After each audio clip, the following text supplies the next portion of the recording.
va juste rappeler une halakha concernant la beracha que l'on doit réciter lorsqu'on va sentir l'odeur d'un parfum de toutes sortes de bessamim.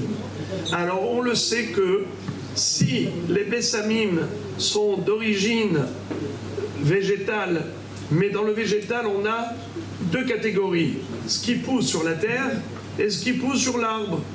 Si les bessamim sont d'origine de la terre, c'est boré isbe bessamim, asev.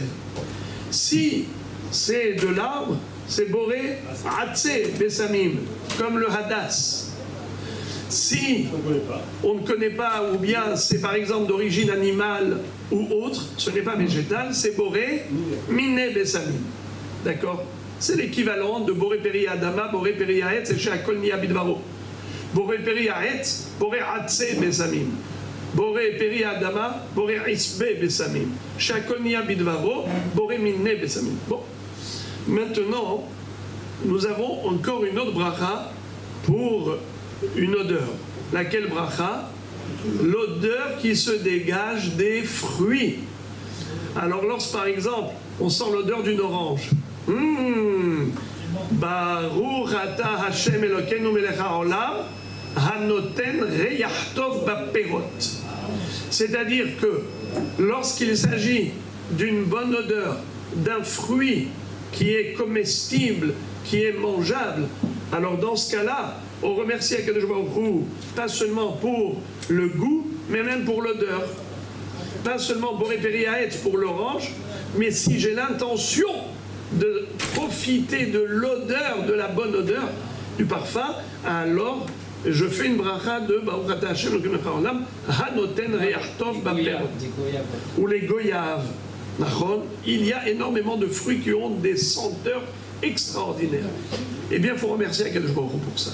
On ne peut pas profiter de ce monde sans dire merci à Hachem. On n'est pas des inconscients, on est conscients. Alors maintenant, regardez. Le citron. Vous avez vu, quand on gratte un peu le citron, on coupe, il y a aussi une bonne odeur. Ah, l'odeur. La citronnelle, l'odeur du citron. Morel et Rabotai, quel bracha on ferait, d'après vous, sur l'odeur qui se dégage du citron? Allez, je vous écoute maintenant qu'on a mis les bases. Alors dites-moi, Baruch Anoten Reyach Tov Baperot. Très bien. Eh bien, figurez-vous que certains poskim remettent ça en cause par rapport au citron. Ils disent le citron, c'est pas comme un fruit normal. Pourquoi? Parce que tous les fruits sont mangeables tel quel. Mais le citron, tu ne peux pas le manger tel quel. Tu peux le mettre en salade, tu peux l'élaborer, mais personne ne mange du citron. Vous avez déjà vu quelqu'un qui mange du citron tel quel? Hein? On fait de la citronnade avec du sucre. Ça veut dire que tu ne peux pas le prendre tel quel si tu ne mets pas le sucre. Alors les amis, écoutez bien. Le citron peldi, oui. Encore une fois, vous avez mis du sel. Mais le citron tel quel, personne ne le prend. Alors, à ce titre-là, certains veulent dire qu'il ne faut pas faire la bracha de Hanoten Reyach Tov Baperot. Il faut faire boré Atse Bessamim. Ou bien boré Mine Bessamim. Mais pas Hanoten Reyach Tov Baperot pour le citron.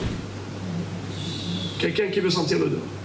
Mais Rav Ovadia Yosef a dit que non. C'est pas vrai.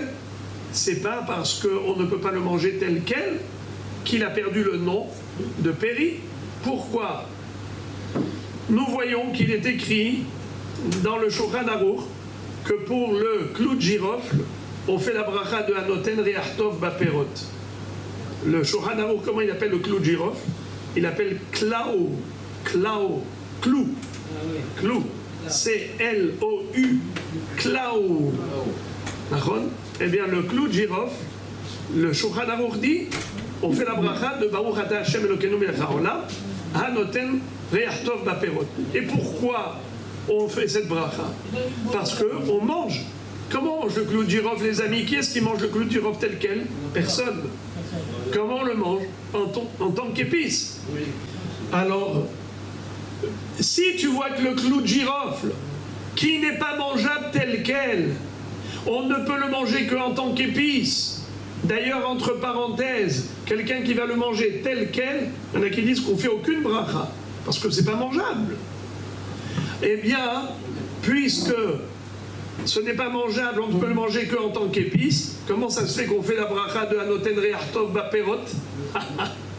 Mashma, que le Shulchan Aruch, ça ne le dérange pas qu'on ne puisse pas le manger tel quel, qu'on ne peut le manger que associé à d'autres ingrédients. Mais c'est pas grave, mais c'est mangeable tout de même. Le clou de girofle, tu le manges en tant qu'épice, alors tu peux faire la bracha de Hanoten Reach Tov Baperot. Le citron, tu peux le manger en tant qu'assaisonnement, ou beldi, ou cuit, ou tout ce que tu veux, avec le poisson. Eh bien, dans ce cas-là, il s'appelle mangeable. C'est un péri qui est mangeable. Alors on peut faire la bracha de Hanoten Reach Tov Baperot. Primo. Maintenant, secondo, il y a ceux qui ont voulu dire que l'odeur du citron, elle n'est que dans sa peau, pas dans sa chair. Alors on ne devrait pas faire la bracha de Hanoten Reach Tov Baperot, car c'est pas dans le péri qu'il y a l'odeur. L'odeur, elle est que dans la peau. C'est pas comme ce que dit la Gemara. La Gemara, elle parle de l'odeur du hétrog. Le hétrog, il a de l'odeur même à l'intérieur. Alors, en effet, quand il y a de l'odeur dans le fruit, on peut dire Hanoten Reach Tov Baperot. Mais quand l'odeur, elle n'est pas dans le fruit, elle n'est que dans la peau, alors on ne devrait peut-être pas faire. Certains poskim ont voulu dire qu'on ferait la bracha de Boré Miné Bessamim à cause de cela.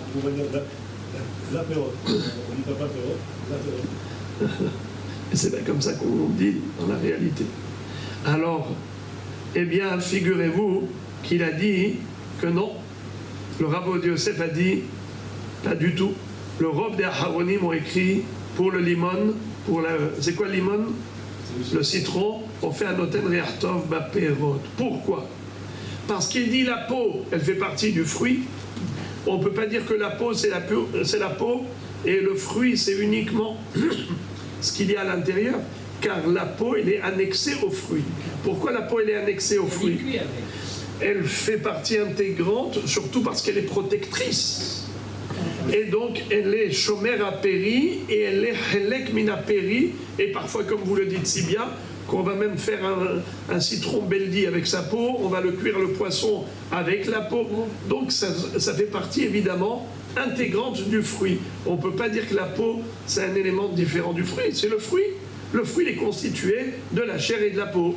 Donc, on peut faire la bracha de Hanoten Reach Tov Baperot. Je vais terminer en disant que le Rav Zatzal, le vendredi soir, pour pouvoir faire beaucoup de brachot, parce que le Shabbat, on n'a pas beaucoup l'occasion de faire des brachot. Alors le Shabbat, qu'est-ce qu'il faisait? Eh bien, pas forcément vendredi soir, même en journée, il faisait la bracha, premièrement, on lui apportait un citron, et il faisait la bracha de Hanoten Reach Tov Baperot. Ensuite, il faisait la bracha de Boré à Hatse Bessamim pour le Hadas, ou bien sur la Louisa. Ensuite, il faisait Boré à Isbe Bessamim sur le Narnar.